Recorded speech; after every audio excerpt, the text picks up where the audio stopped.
Assalamualaikum warahmatullahi wabarakatuh. Waalaikumsalam warahmatullahi wabarakatuh. Alhamdulillahilladzi hadda 'ibadahu bi qisasil ghabirin wa ja'alaha 'ibratan litabi'ina ila yaumiddin.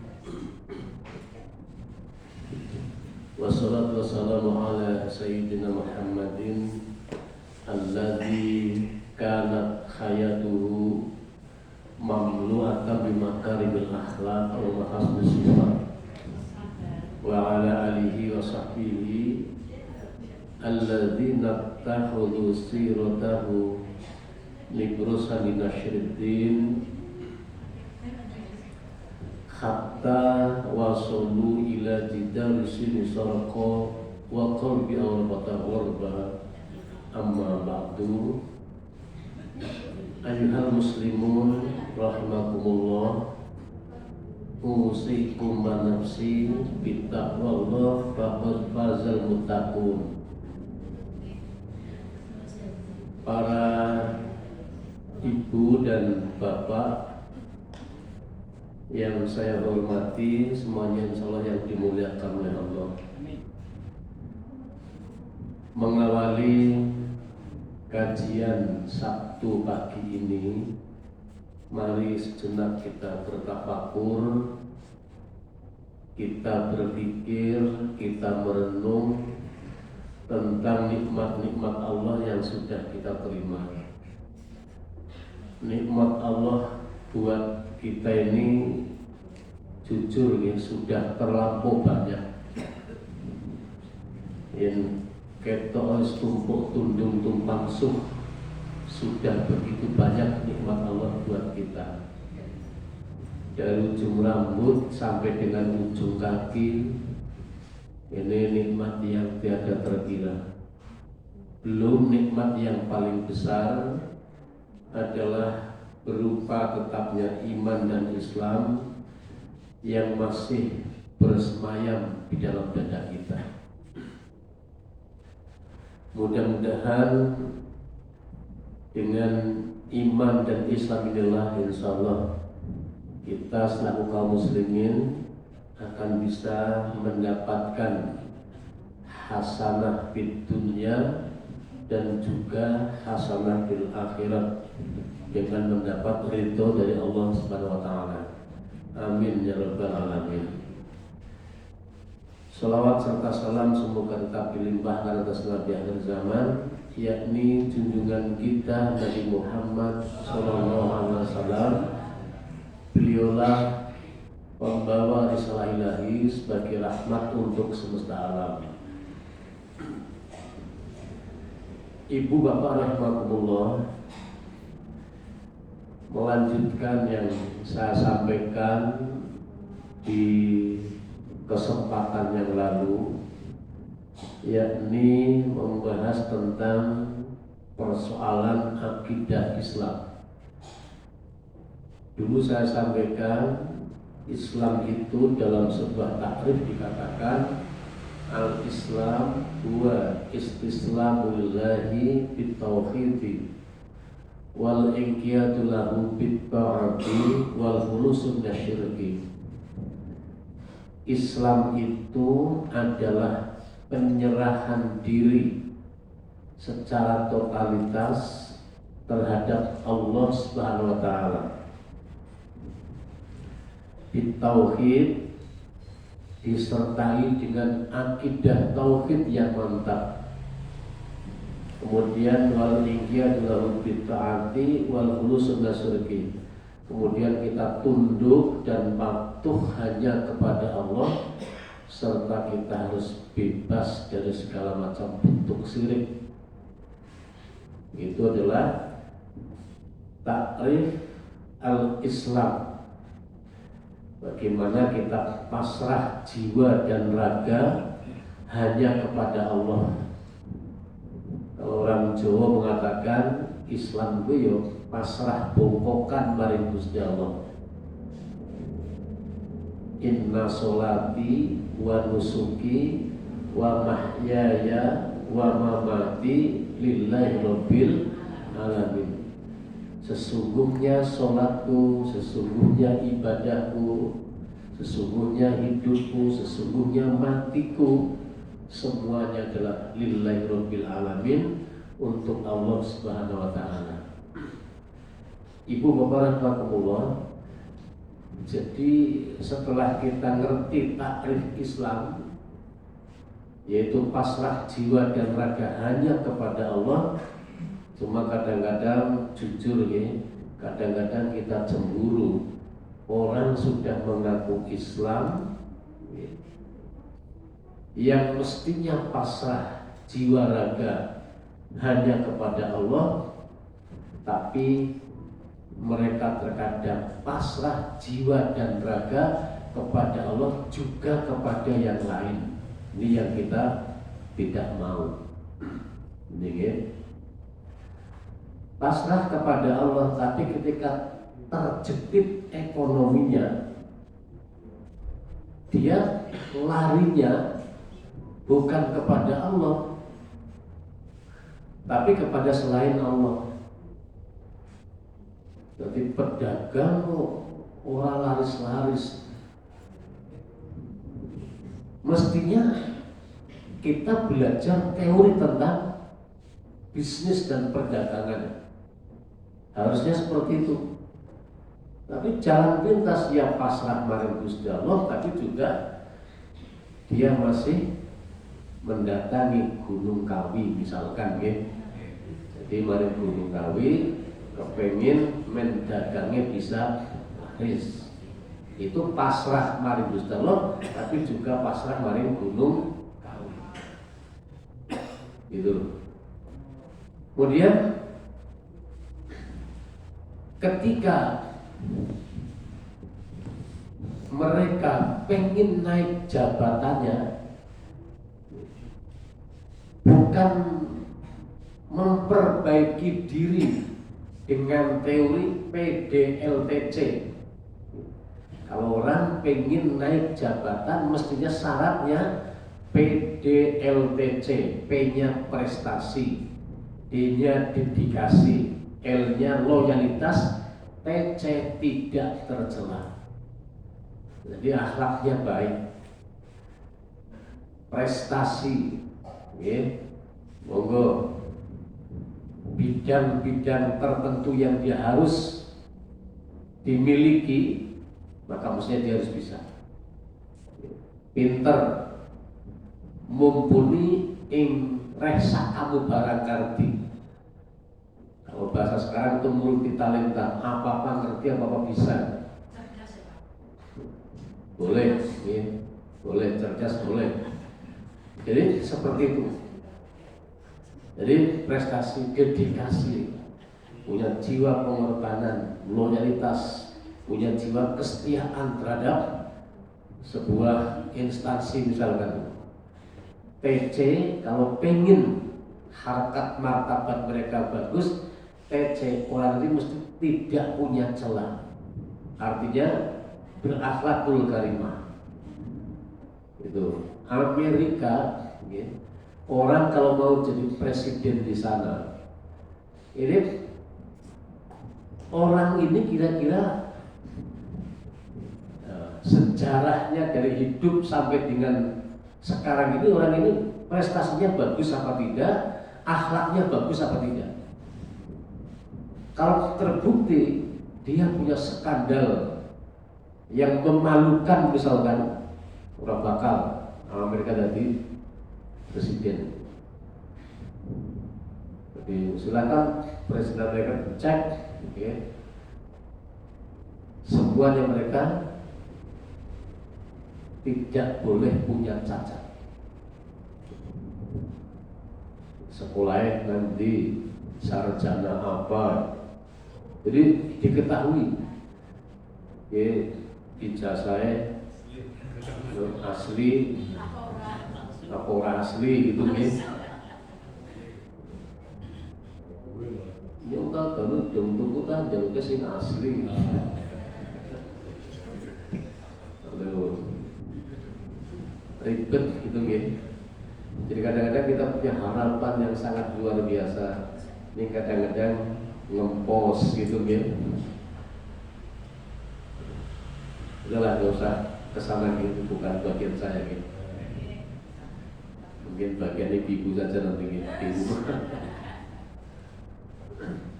Jadi mereka ingin naik jabatan, bukan membangun prestasi, dedikasi, loyalitas, akhlak, karma, itu dia enggak. Tapi larinya mana? Ke Gunung Selok. Itu Gunung Selok itu sana banyak pejabat-pejabat yang pada ke sana. Pengen sugih maring gunung Serandil misalkan ya.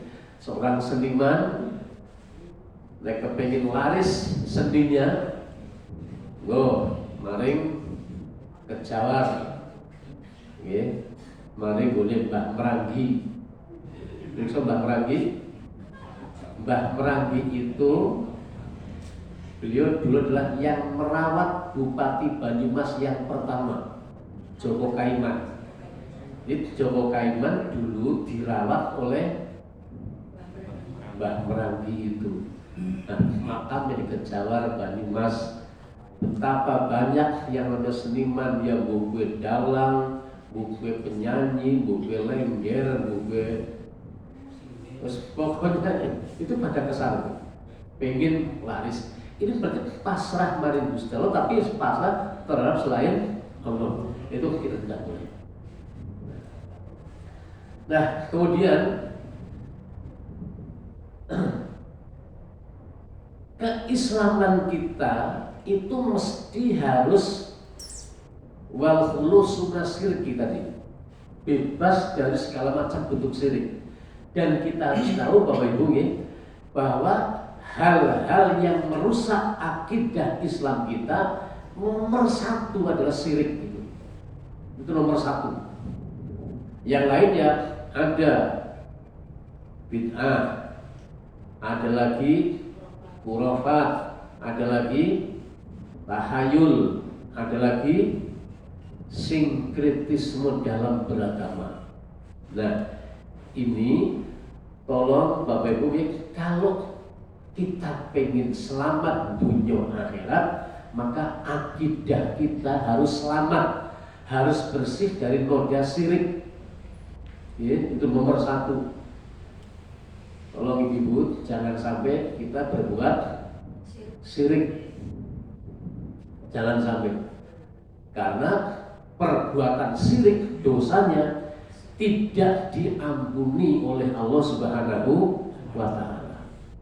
Nah, sebesar apapun dosa yang pernah kita perbuat, asal itu bukan syirik, masih ada harapan untuk diampuni oleh Allah Subhanahu wa Ta'ala.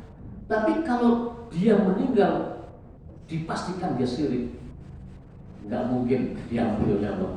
Innallaha la yaghfiru ayyushraka bihi wa yaghfiru ma duna dzalika liman yasha. Allah tidak mengampuni dosa syirik, tapi mengampuni selain dosa syirik, tapi liman yasha, bagi yang dikehendaki. Jadi terserah Gusti Allah mengampuni apa tidak, monggo terserah Gusti Allah. Kalau dosanya bukan dosa syirik. Ya. Gimana? Surat apa itu? Innallaha la yaghfiru ayyushraka bihi wa yaghfiru ma duna dzalika liman yasha. Allah tidak akan mengampuni dosa syirik, tapi Allah mengampuni selain dosa syirik. Itu terdapat pada surat An-Nisa ayat 48. Ya. Nanti dibuka di rumah, surah An-Nisa ayat 48. Innallaha la yaghfiru ayyushraka bihi wa yaghfiru ma duna dzalika liman yasha. Itu. Para ibu rahimakumullah. Jadi selain dosa syirik, monggo silakan. Bahkan menurut saya mungkin orang ketika mati kok dosanya syirik, kita nggak boleh mendoakan mereka. bapak kita matinya syirik jangan didoakan. Ibu kita matinya berbuat syirik enggak boleh didoakan. Tapi ketika selain syirik, monggo didoakan. Syirik ketoknya syirik medeni temen gitu. Kenapa Allah enggak mau disekutukan? Kita jangan membuat tandingan untuk Allah. Jangan beranggapan ada makhluk yang sebobot, yang sekufu, yang setimbang dengan Allah Subhanahu wa taala. Itu Allah juga suka. Lalu saya ulangi, sekarang ibu-ibu aja umpamanya ini. Jadi kan bisa membayangkan. Coba ibu sekarang bayangkan, panjenengan menikah dengan suaminya. Waktu mau menikah dulu, dua insan itu berjanji, pokoknya Arab sehidup semati. Agar sehidup semati, sehidup semati, siji hidup, siji mati. Mau betul. Tapi kan sing dikarepan janjane karepe don itu cara bahasa begitu, siji mati, siji urip, tapi maksudnya adalah aku urip yo bareng, mati juga bareng. Malah nun sewu. Suami istri pada ngomong begini, Bu, aku biyen karo njenengan wis niat sehidup semati. Kita akan bangun rumah tangga, next bisa, ya, kayak rumah tangganya Rama dan Sinta, kayak rumah tangganya Romeo and Juliet kan yang nang Jakarta, gitu. Nang kene gitu kita Purwokerto gitu. Kayak Romeo and Juliet dan Jakarta, bukan Romeo and Juliet, tapi bagaikan Bemo and Microlet mungkin gitu gitu. Nah, dari Jakarta mungkin gitu. Iya, aku kepengin uripe koyo mimilan, mimisen, mimilan, mintuno. Siapa yang pernah lihat mimilan mintuno itu apa? Mimilan itu ikan laut, ya, ikan laut. Sing jantan dan betinanya sepasang itu kemanapun dia bareng. Kalau pisah, kok pisah mati mereka. Itu mimilan, mintuno. Kepengen ngurus binatangnya, coba lihat Mbak Google kayak apa sih mimilan, mintuno itu, ya. Kayaknya hebat teman sampai suaminya ngomong, Bu, nyonak bisa mati bareng urip bareng. Kok nak dipaksa? Kok jenengan kok mati disit aku singkeri. Ajak khawatir ya. Ajak khawatir aku. Pokoknya cintaku udah saya kubur buat kamu. Lan nun sewu ojo pati munggah swarga. Enteni aku di lawaking swarga. Gue sing lanang. Gayane pol gitu nggih. Dadi sing wedon mati nyongkon dinteni nang lawange swarga. Jebulan nembe sebulan. Iya. Rumangsa dompetnya kandel gitu nggih. Dengan tahu kan nggih. Wanita dan suami dan istri. Angger suamine dompetnya kandel, pinter golek duit, istri semakin setia. Kira mau ngoten, Bu? Iya. Jadi sing lanang dompetnya kandel, pinter golek duit, sing wedon setia. Ning sebaliknya angger wong lanang dompetnya kandel, kowe biasanya sok kena penyakit 2T. T yang pertama tingkat, T yang kedua tinguk gitu nggih. Dadi dompetnya kandel sok tingkat, tinguk. Gele ngomong nek mati disit ngomong anteni aku ning lawange swarga. Kalimat ki kalimat apa? Nah, sekarang ini Bu. Dia masih hidup, moga dirasakan ya bagi kaum wanita ini. panjenengan punya suami malah nunggu saya udah nikah biyen wis suamine malah masih menjadi juragan gula waktu itu suamine waktu nikah nggih. Jadi istrine wong mapan, suamine asli dadi juragan gula nikah. Bahkan untuk merampungkan sarjananya, yang ini tuh ada ceritanya Mas Raja sih. Untuk menyelesaikan S1-nya, istrinya yang bayar. Sampai S2 dibiayai sama istri. Termasuk S3-nya, istri yang bayar. Barang suaminya sukses, nun sewu, kerja di sebuah perusahaan asing, duitnya pirang-pirang. Tekun, berangkat jam 7 sore ya jam 5 pulang sampai rumah. Suwe-suwe, pulangnya terlambat. Pulang kok jam 7 malam baru sampai rumah. Besok terlambat malam jam 8 malam baru pulang. Pak, kok nanti bengi anu Bu pas sekian lagi ada lemburan harus selesai. Oh ya enggak apa-apa. Ngesuk malam balik jam 10 bengi. Pak, terlambat kok sampai jam 10 bengi. Aduh Bu, ternyata anak kanca sing mangkat harus saya selesaikan pekerjaan. Ngesuk jam 4 esok membetakan rumah. Pak, kok jam 4 lebih balik Pak? Terus memiliki tabungan Bu. Oh, tabungan. Ya nggak tabungan, deposito lumayan gitu ya. Tabungannya tuh niko babon. Maksudnya babon sing gedungan gitu ya. Nah, ternyata bener. Baca koran suaminya terlibat skandal perselingkuhan. Sekarang ibu merasakan gimana rasanya? Sakit hati nggak Bu? Itu loh, seperti itu. Allah mencipta kita, semua yang kita butuhkan dipenuhi oleh Allah. Kita dicipta oleh Allah dalam sebentuk sebaik-baik bentuk. Dicipta enggak kita dibiarkan Allah. Pengen minum, Allah menyediakan hujan. Pengen makan, Allah tumbuhkan padi, gandum, jagung dan lain-lain. Pengen sejuk segar, Allah menumbuhkan berbagai macam buah-buahan. Pengen berpakaian, Allah menumbuhkan apa? Kapas, bahkan sutra.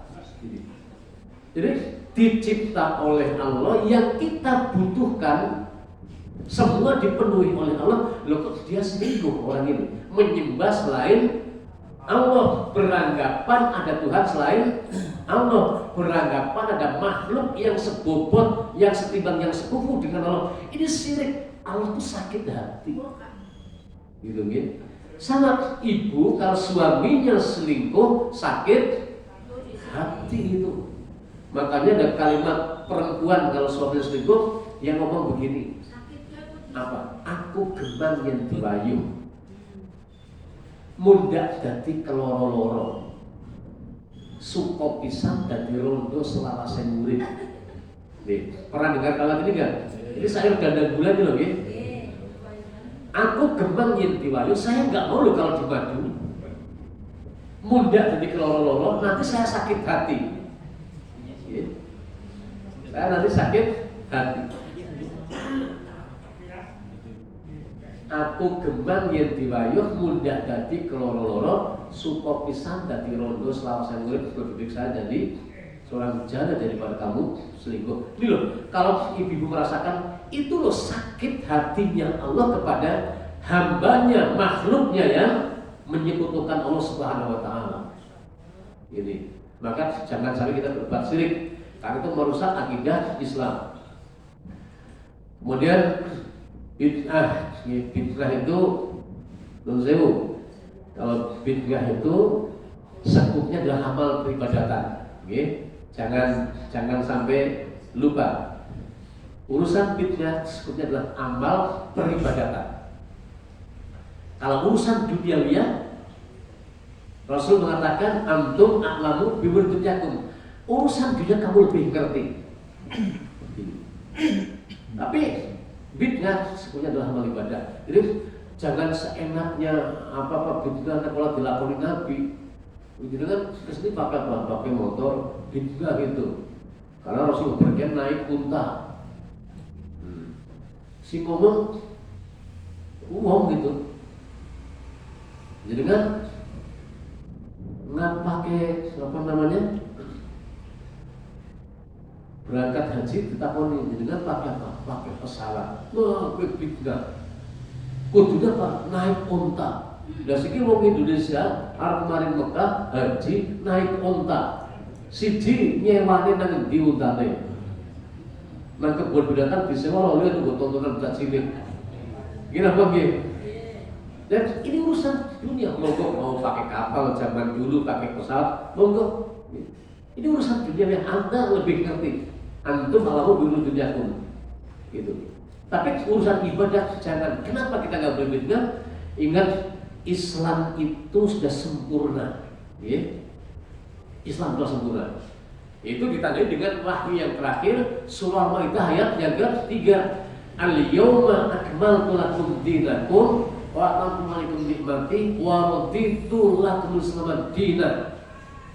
Pernyataan Allah, hari ini telah kusempurnakan bagimu agamamu. Hari ini telah kusempurnakan nikmatku untukmu. Wa raditu lakum al-Islam dinan, aku ridho Islam sebagai agamamu. Al-Maidah ayat yang ketiga ini pernyataan Allah, Islam telah sempurna. Bapak Ibu tolong ya, sesuatu yang sudah sampai titik sempurna, kalau ditambah menjadi tidak sempurna, dikurangi menjadi tidak sempurna. Nah, Islam yang sudah sempurna kalau ditambah, itu namanya bid'ah. Kalau Islam dikurangi namanya fasik, rusak gitu nanti. Jangan sampai. Dulu saya sampaikan Ibu ya, tentang gambaran bid'ah itu. Bapak Ibu menggambarkan tentang bid'ah seperti ini. Kenapa Islam nggak boleh ditambah dan nggak boleh dikurangi? Ini dulu saya sampaikan, Bapak Ibu, ada seorang pelukis ya, Indonesia, dia melancong dari Amerika, melancong bahasa nomor ini. Tamasya, piknik gitu ke Amerika, mampir di Hollywood, ketemu bintang-bintang film sana, termasuk ketemu dengan Madonna. Nah, karena dia seorang pelukis, pulang ke Indonesia, gambar Madonna, digambar ujung rambut sampai ujung kaki.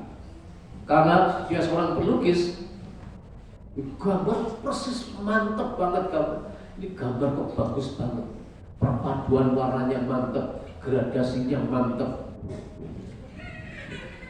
Jadi dipajang nang alun-alun Purwokerto. Siapa sih bilang, wah gambarnya mantep banget, perpaduan warnanya bagus, kemudian gradasinya mantep.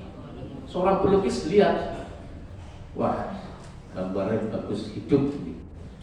Cuma sayang, kalau menurut saya, ini andekan alisnya jangan terlalu tebal, mungkin lebih bagus. Ngambil itu strip, di strip X itu alisnya, alis kandung di strip X, berarti jelirit kayak ular nanggal sepisan. Apa ular nanggal itu likur Bu? Nanggal sepisan ya. Wes lewat, yang lain datang pelukis lagi, gambar bagus. Ini percampuran warnanya, perpaduan warnanya bagus, gradasinya mantap, alisnya bagus, dililit. Sayang, gambar ini akan lebih manis kalau ada tai lalatnya. Ambil spidol, pipi kiri sebelah bawah diusap-usap kan menanam tai lalatnya. Dasar tangan pelukis, maka dia menjadi manisnya. Wong sendok heran tapi gambar mati kok dan kaya urip. Hebat nggak Pak? Ibu-ibu, anak gambar mati tapi jadi persis kayak urip. Hebat bukan? Hebat. Daripada anak mau urip tapi kayak wong mati. Wes orang main itu gitu. Nah sekarang yang punya gambar datang kaget, loh ini siapa yang ngawur? Saya gambar Madonna nggak ada tai lalat. Nah, ini siapa yang nambah tai lalat di sini? Ini pelukis ngawur, Madonna tanpa tai lalat. Maka saya gambar apa adanya. Lebih ngawur lagi nih, yang ngawur banget. Madonna itu kan alisnya tebal. Kenapa jadi dibusuk, disetip, jadi dilihat seperti itu? Ngawur ini. Jadi yang mengubah alis jadi tipis, genah wong orang ngerti program pemerintah namanya reboisasi, penanaman hutan gundul. Ya. Wong hutan gundul begitu tanami, lho kan alis pada digunduli. Dia nggak ngerti manfaat alis itu apa. Gitu ya. Manfaat alis itu bingung untuk menahan air keringat yang menetes ke mata. Jajal gerlangka alisnya netes mari mata mesti pedes kirpate. Sebab apa? Keringat itu mengandung zat garam asin. Nek orang ngandel go jadi kasih keringetan di. Jadi dia nggak terima. Kenapa? Gambar yang telah sempurna dikurangi dan ditambah, nggak terima. Sama Islam yang telah sempurna jangan ditambah dan jangan dikurangi. Islam ditambah namanya bid'ah, dikurangi jadi fasik, rusak. Tidak boleh seperti itu. Ya. Nah, kemudian Kurabat sudah saya sampaikan ya, bagaimana Sunan Kalijogo ya. Ya, yang masih ingat tentu ya. Kalijogo yang punya adik namanya Fatimah, yang anaknya kecil waktu itu mati kecemplung lubang. Kelingan Bu? Loh, udah saya sampaikan yang lalu. Bukan di sini. Ini saya memang jujur ini saya belum punya catatan yang di sini. Ini nggak ada dunia, materi nggak ada di sini. Oke, sekarang gue dapat tak ceritakan aja gitu. Persaksian di sini loh. Ini Bapak Ibu. Sunan Kalijogo. Nah, jenengan pernah lihat film Sunan Kalijogo? Jadi orang persis dengan buku yang saya baca. Sunan Kalijogo itu punya adik dua bersaudara, adiknya perempuan namanya Fatimah. Nah, Fatimah menikah dengan Said, punya anak satu laki-laki. Sunan Kalijogo rumah tangga tidak punya anak. Kalau jangan bayangkan, anak wong rumah tangga sekian lama orang dua anak, rasanya kayak apa kira-kira? Saya merasakan kakak saya yang perempuan yang pertama itu menikah gak punya anak sampai sekarang. Kalau ke rumah saya dulu waktu masih anak saya masih kecil-kecil, gue gak kemarin orang boleh nyatu, mesti anaknya digolek dingin. Ya Allah, dipopong, digendong, dikawal ngedingin. Itu bangetnya apa? Kepengen banget gue anak.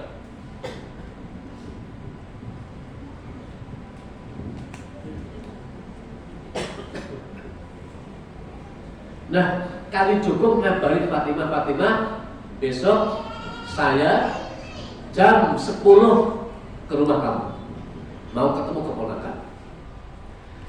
Nah, suaminya Said, nanti Jeng Sunan mau kesini, kita persiapkan jamuan yang istimewa.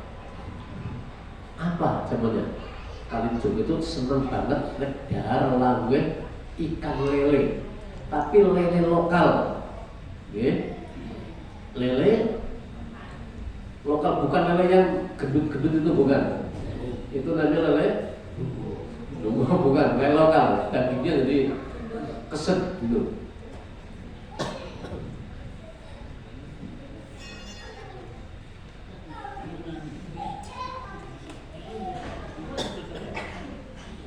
Lanjut, Bapak Ibu ya. Nah, dengan bos jadi kan harus ngambil ikan. Nah, suaminya saya ke belakang rumah ke kolam ngambil ikan di kolam. Anaknya sing cilik, gue ngambil sekitar 2 tahun melu mari bapak iki nang pinggir kolam. Bapaknya njoti ikan dah habis cukup gambar Bu ikannya gua tidak jawab. Terus bapaknya melu apa namanya ya bersih ikan. Ada yang digoreng, ada yang dibuang-buang dan lain-lain. Nah, anaknya nang mburi rumah niki melu orang melu mlebu rumah dolanan nang pinggir kolam kecemplung lubang. Anaknya. Nah, sini lagi masak, ibunya takon, "Karena anak kita di mana?" "Tadi sih ikut saya di kolam, coba dicari di mana?" Kuliti kalau orang ketemu, jebule apa? Wis kemambang ning kolam. Wis mati. Bapak yang menjrut di tas diangkat. Apa? Nangis sejadi-jadinya. Apa sudah saya? Gak usah nangis, ditakdir dari Allah. Yang paling kita takuti malah gini, kemarahan yang Sunan Kalijogo. Kalijogo ngerti bocah yang mati kecemplung lubang pasti marah. Terus gimana? Umpet ke dalam kamar baik, kunci kamar, umpet ke kamar. Tenang. Jam 10 kurang 10 menit, ya. Situasi yang hening, tenang, sepi mamrin tanpa mabalin jalan bukan masjid. Tiba-tiba apa? Dumbuling, ya. Lirkat dimecah sepen, suara gamparan bungkul kencono. Kan kali Jawa kan nek tindak karena orang nggo sandal sewarno, orang nggo sepatu, nang golek gamparan bungkul kencono, gamparan keteklek, sandal terbuat dari kayu. Tapi bungkul yang dijepit tuh emas.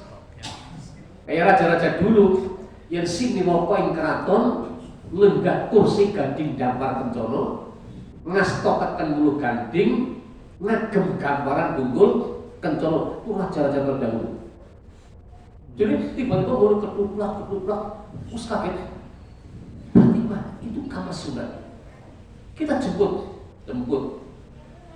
Assalamualaikum warahmatullahi wabarakatuh. Waalaikumsalam warahmatullahi wabarakatuh. Monggo kamar sunat kita. Neng ruang tamu, monggo. Aku perlu tak merasakan masa terlebih. Fatimah, ki anak pundi? Anu niku lare wau sedolan kali kanca-kanca. Monggo kapas menunggu kowe. Sambil putol kitab-kitab, ya. Terus kirim masak wis mateng. Disuguhke nang meja makan. Kapas monggo keledar. Anu Fatimah Said kowe mandi sedaya. Aku kumpul. Niki anu lho, kapas pupung angkat lele mangkene punate malah dados habis. Anu terus kowe mambe nyontak mangko karo anakku. Kaget nih. Padahal anak itu udah nanti di kamar dikunci. Kapas lari itu sedolan, wang sulit dupo kapan? Monggo. Ya aku poke mau terus karo anakku.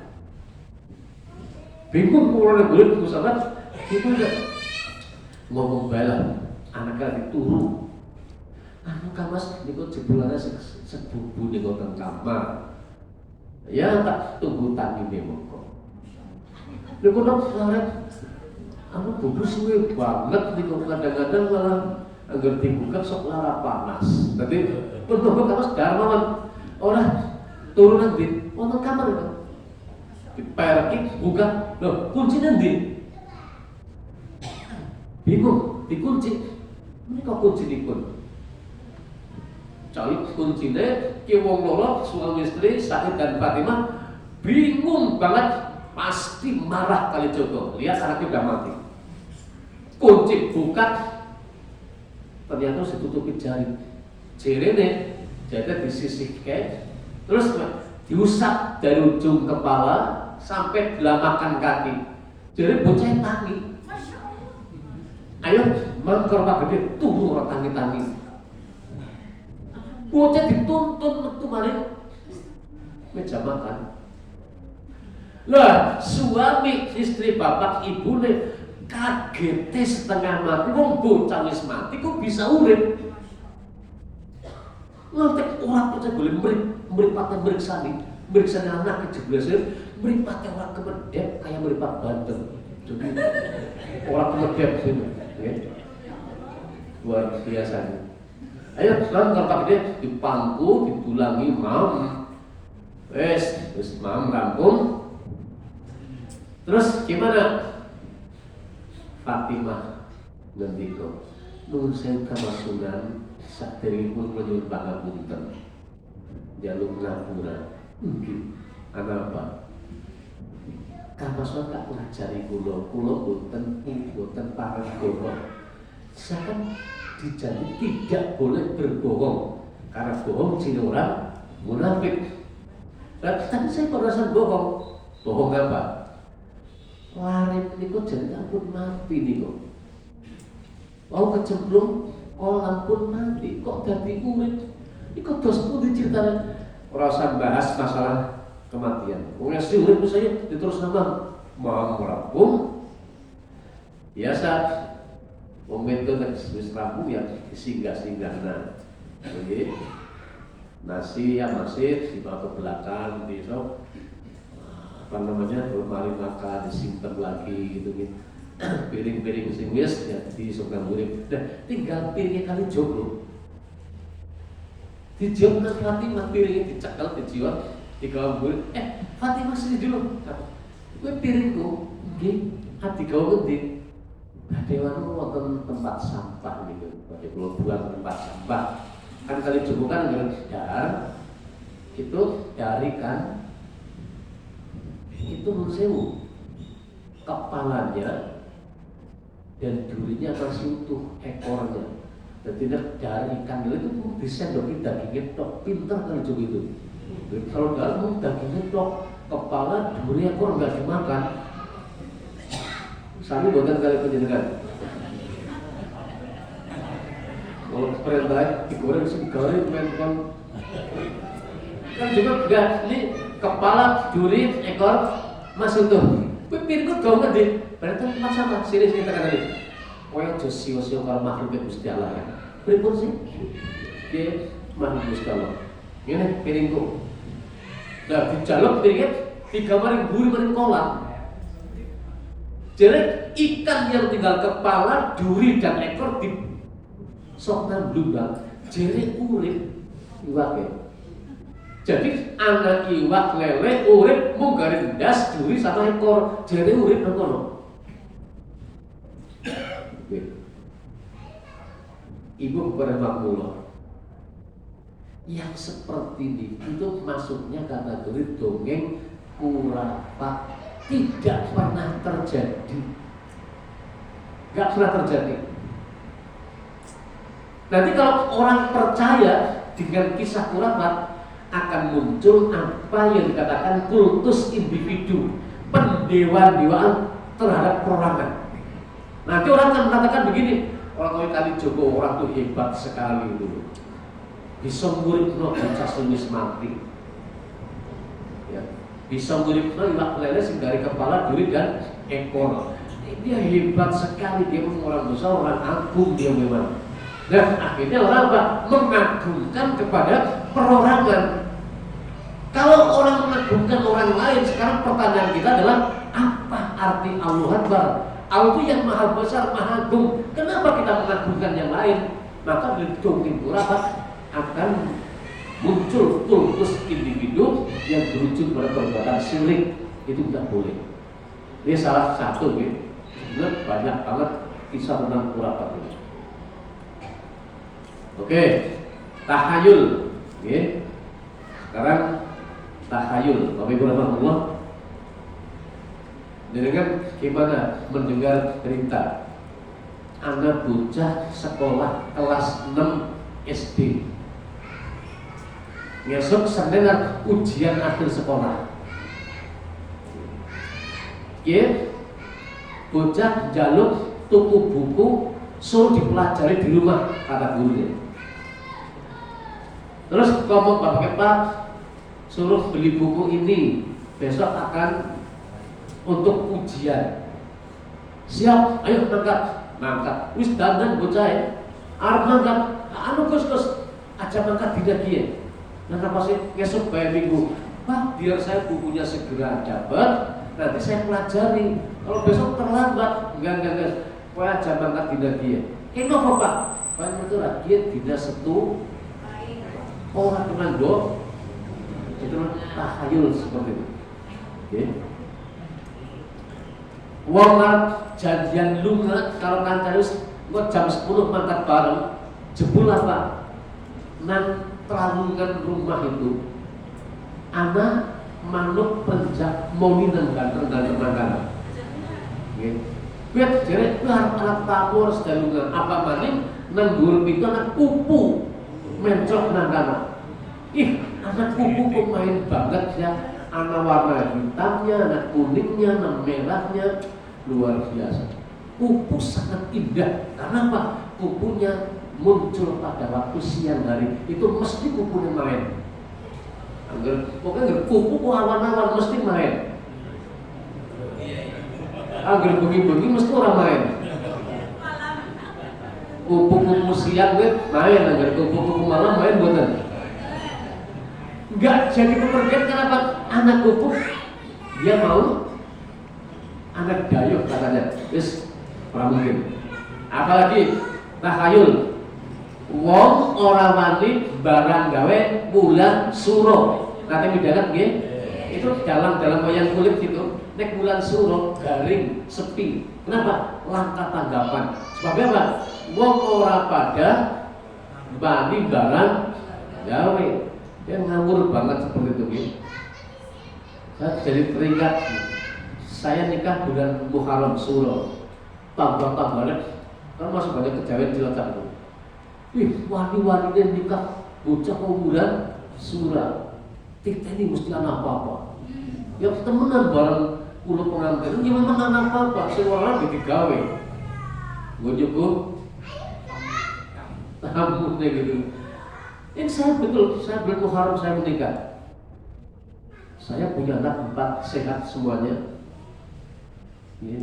Saya sampai detik ini sudah masuk kepala 6 lebih saya. Ya. Alhamdulillah masih sehat. Saya pingpong masih bisa 5 set tanpa berhenti. Ya. Ini maksud apa? Ini donatur tenis meja saya ini beliau ini. Alhamdulillah masih jadi tidak usah percaya. Zaman dulu kerajaan Islam Bapak Ibu ini, kerajaan Islam. Gue raja-raja, gue para menteri bupati ini, gue nak barang gawe milih bulan Muharram bulan Suro. Kenapa? Bulan yang sangat mulia. Itu pada seneng barang gawe. Nah, rakyatnya masyarakatnya pada tiru-tiru barang gawe dan bulan Suro. Akhirnya raja yang harusnya dihormati jadi tidak banyak yang datang. Karena apa? Masing-masing orang punya hajat kabeh. Jadi rajanya sepi. Maka pihak kerajaan ngaturi woro-woro. Baik masyarakat kabeh tolong ya. Kowe aja pada barang gawe dan bulan Suro. Kowe go barang gawe raja di barangnya kowe barang gawe kok pada orang teka. Kowe barangnya silakan nanti ngajak bulan khusus go pejabat-pejabat kerajaan. Dan sampai sekarang diyakini orang kena barang gawe bulan Suro. Jadi orang pada banget mana gitu kan nekat baik lah Muharram barang gawe baik. Loh, lihatnya orang pada barang gawe jadikan toksin barang gawe. Yes. Tamunya malah ya ini tolong ini tahayul gitu ya, nggak usah percaya. Kemudian yang terakhir adalah sinkretisme dalam beragama. Bapak Ibu rahmatullah, menurut saya sinkretisme itu dari kata sinkron, ya. Percampuran atau pembauran antara agama dengan kebudayaan. Kemudian orang menamakan ini adalah ajaran agama. Padahal apa? Itu percampuran antara agama dan budaya. Sekarang orang menamakan adalah ajaran agama. Satu contoh Bapak Ibu, orang Hindu Buddha itu punya keyakinan, punya budaya. Nek wong mati, nek wis pitung dina, wis arwah bali mari rumah. Makanya menyambut arwahnya, monggo dikasih sesaji. Mungkin arwah aja ganggu keluargane kon mangan sesaji wae. Kon nek wis 40 dina arwah teka menang maning terus buat sesaji lagi godar arwah yang sudah meninggal. Kalau ke 100 dina tekamanin arwah rohnya kasih saja untuk makan, jangan ganggu kenapa ganggu keluarga. 1000 hari tekamanin nyawane diganggu keluarga aja ke keluarga imangan kibai dikaitna tumpeng bubur abang, bubur putih, bubur hijau, bubur apa gitu ya, bakaran budin, bakaran gandul gitu ya. Wes gak usah saji. Wes nah, zaman perwalian masuk Sunan zaman Kalijogo kaget kiye wong angger piye caranya. Angger aku ngomong Islam seperti ini mesti mereka mentah. Maka dikenal Kalijogo dakwahnya menggunakan metode toko ngeli, toko bertata. Ngeli itu anut kemauan masyarakat. Masyarakat itu senangnya apa? Gitu. Akhirnya, wah si masyarakat kok senengane wayang nggak kok ngaji ora gelem. Kan juga dari dalam masih belum nonton konser dulu. Terus lagi lihat agar lo mati mesti hitung dina 41 1000 hari. Loh ya. Tapi dirubah juga bisa gini-gini. Ini mau Hindu budaya simis pada lebu Islam ini sih budayanya masyarakat. Gini aja gini. Wes kuat hitung binnya nyatus makan dulu nyewa bentung pengan takkiran yang kono. Ini ngajak kalian pada baca Quran bisin. Jadi anak bacaan Quran itu orang jenengannya yang apa jenengannya mangan tok kan jasmani mangan rohani juga mangan wis kayak gitu tumpengnya ya semua jalan tapi ketika ini yang cocok pada baca Quran bareng-bareng begitu. Jadi sampai apa Kalijogo diperingatkan oleh wali yang lain, Kalijogo kamu tuh ngawur, itu kan ajaran hidup dan udah kok kau silahkan hitung dan nyatus mata dulu nyewu silahkan sing penting kan bacaan Quran engkau nek wong orang ngerti dikir itu ajaran Islam jangan ngawur seperti itu. Kalijogo harus kabur lah. Kita yakin nanti ada orang yang tak bisa menerangkan bahwa itu bukan ajaran Islam. Nah ini contoh sinkretisme dalam beragama, percampur adukan pembauran antara agama dan budaya. Agama nih bacaan Quran, budaya nih meeting. Jadi terus mata dulu pada tumpengan itu. Makanya kepungan ya, itu apa? Baca Quran dulu. Nah orang yang tidak tahu dikira apa? Itu ajaran Islam. Padahal itu bukan. Itu percampuran antara budaya dan agama. Kita tidak boleh seperti itu. Oke.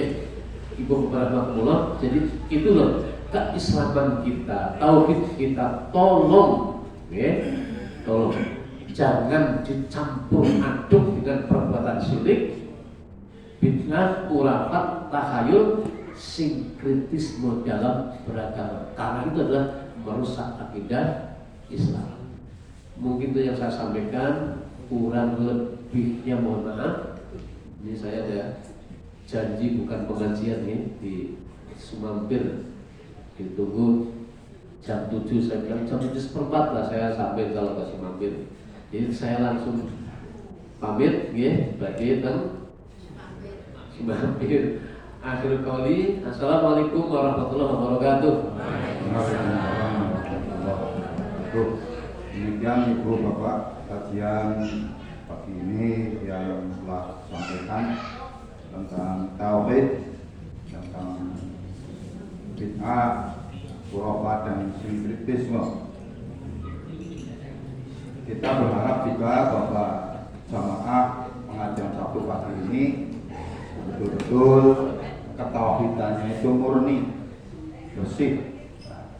Kemudian amalannya juga sokek-sokek, benar, tidak keliru. Karena banyak orang beramal tetapi banyak kekeliruan. Kemudian juga juga bersih dari campur tangan manusia. Jadi adalah sedikit tadi kita tidak boleh melakukan hal-hal yang